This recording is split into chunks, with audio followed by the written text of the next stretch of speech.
Sacksonville. There's people on our set who think that Sacksonville 2.0 is here in 2024. Do you agree? Could it be? Could it be? I see what they're doing, getting Eric Armstead down there, really beef up the line with Josh Allen.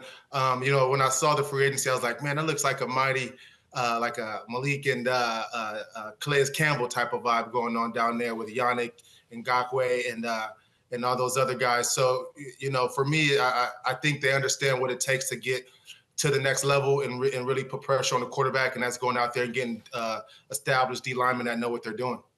Trayvon Walker. Specimen, incredible. Yeah. How do you view him and size him up? I see your smile. Tell me about Trayvon Walker.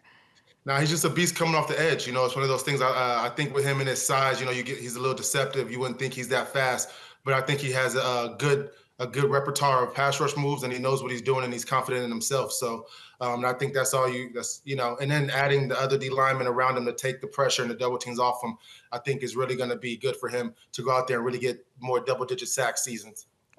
Walker and Allen combined for 27.5 sacks together last year, which was amazing.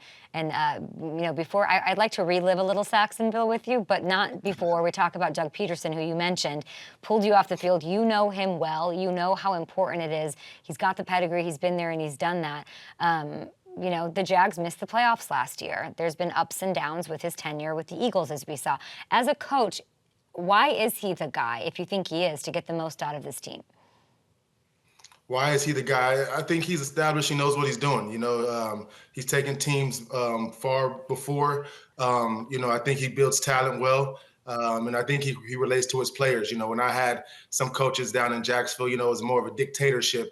I think that rubbed a lot of players the wrong way. But I think when he comes in, it's more of a benevolent leader type of vibe. When he comes in and, everybody comes in and can make a decision and really push the team to where they want to be, of course, under his leadership. But I think he's just a coach that really allows his players to be themselves and speak their minds and give input. And I think that's why he's really a good coach. Do you think Doug Pederson would be okay with Aaron Rodgers missing 2 days of mandatory minicamp? Yeah. When you're that established, I think for me, I missed a lot of days of mandatory. Or not mandatory, excuse me. Mandatory? Yeah. Aaron, yeah, because it's Aaron Rodgers. What are you going to do? He just had an ACL. You're telling me there's no coach that would say absolutely not? Like it's because it's his tenure. What is it? What's the reason that that's okay? I mean, what are you going to do? Not start him? It's how much he gets paid. It's who he is. Great it's argument. His pedigree. What are you going to do?